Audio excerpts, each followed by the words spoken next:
লালমনিরহাট সীমান্তে বিএসএফ বাহিনীদের লক্ষ্য করে হামলা চালিয়েছে বাংলাদেশের মুসলিমরা, এমন দাবিতে সামাজিক মাধ্যমে একটি ভিডিও ছড়িয়ে পড়েছে। আর বাংলাদেশি মুসলিমদের বিরুদ্ধে এমন তথ্য ছড়াচ্ছে প্রতিবেশী দেশ ভারত। সামাজিক মাধ্যম এক্সে ভারত ভিত্তিক জিডিএন নামে একটি অ্যাকাউন্ট থেকে এমন ভিডিও শেয়ার করা হয়েছে, যার ক্যাপশন ছিল #breaking Bangladeshi Muslim mob targeted, #BSF jawans at Lalmonirhat border. ভিডিওটি 18 মে পর্যন্ত 48,000 বারের বেশি দেখা হয়েছে। এছাড়া ভিডিওটিতে 621টি রিঅ্যাকশন এবং পোস্টটি এখন পর্যন্ত 278 বার রিপোস্ট করা হয়েছে। এছাড়া তারুণ রাজু নামের আরেকটি ভারতীয় আইডি থেকে ভিডিওটি শেয়ার করা হয়েছে। ওই ভিডিওর ক্যাপশনে বাংলাদেশিদের প্রতি অপমানসূচক বিশেষণ ব্যবহার করা হয়। সেখানে বলা হয়েছে, কাঙ্গলুসরা মানব ঢেউ কৌশল ব্যবহার করার চেষ্টা করছে। তারা আন্তর্জাতিক মহলকে যাতে দেখাতে পারে যে বিএসএফ জনতার উপর গুলি চালায়।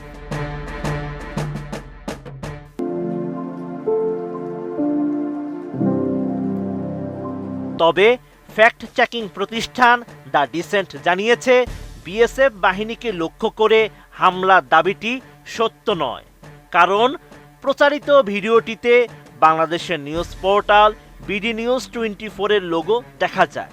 এই সূত্র ধরে অনুসন্ধানে লালমনিরহাট সীমান্তে বিএসএফ এর সঙ্গে স্থানীয়দের উত্তেজনা ক্যাপশনে 12 মে বেলা 3টা 26 শেয়ার করা বিডি নিউজের ফেসবুক পেজে মূল ভিডিওটি খুঁজে পাওয়া যায়। বিষয়টি নিয়ে একটি প্রতিবেদন পাওয়া যায় ইংরেজি দৈনিক পত্রিকা নিউ এজে। Locals resist BSF attempt to seize cows শিরোনামে 13 মে প্রকাশিত প্রতিবেদনে বলা হয়, 12 মে মঙ্গলবার লালমনিরহাট জেলার পাটগ্রাম উপজেলার ধবলগুড়ি সীমান্ত এলাকায় বাংলাদেশিদের গরু জব্দের চেষ্টা করে ভারতীয় সীমান্ত রক্ষী বাহিনী। এ সময় স্থানীয় লোকজন তাদের বিরুদ্ধে প্রতিরোধ গড়ে তোলে। স্থানীয় বাসিন্দারা জানান, বাংলাদেশ ভূখণ্ডে চড়তে থাকা গরুগুলো ধবলগুড়ি সীমান্তের আন্তর্জাতিক মূল পিলার 873 সংলগ্ন ভারতীয় ভূখণ্ডে ঢুকে পড়ে। এই সময় বিএসএফ সদস্যরা গরুগুলো নিয়ে যাওয়ার চেষ্টা করলে বাংলাদেশিরা বাধা দেয়। পরে লাঠিসোঁটা নিয়ে বেশ কয়েকজন ভারতীয় সেখানে জড়ো হলে এলাকায় উত্তেজনা ছড়িয়ে পড়ে। খবর পেয়ে বাংলাদেশের বিজিবি সদস্যরা ঘটনাস্থলে পৌঁছে পরিস্থিতি শান্ত করে। এরপর বিএসএফ সদস্যরা স্থান ত্যাগ করে।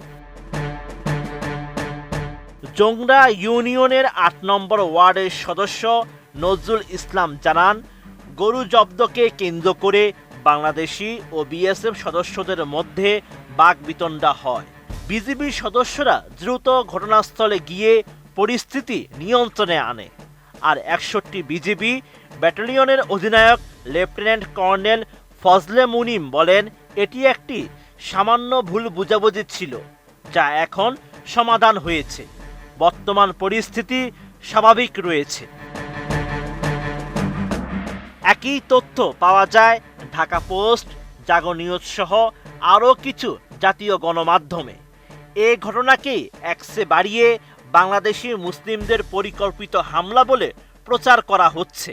সুতরাং লালমনিরহাট সীমান্তে গরু জব্দ করা নিয়ে বিএসএফ ও স্থানীয় বাংলাদেশিদের মধ্যকার উত্তেজনার ভিডিওকে বাংলাদেশি মুসলিমদের হামলা দাবিতে প্রচারিত তথ্যটি বিভ্রান্তিকর ও অসত্য। Sheikh Farid, ATN news.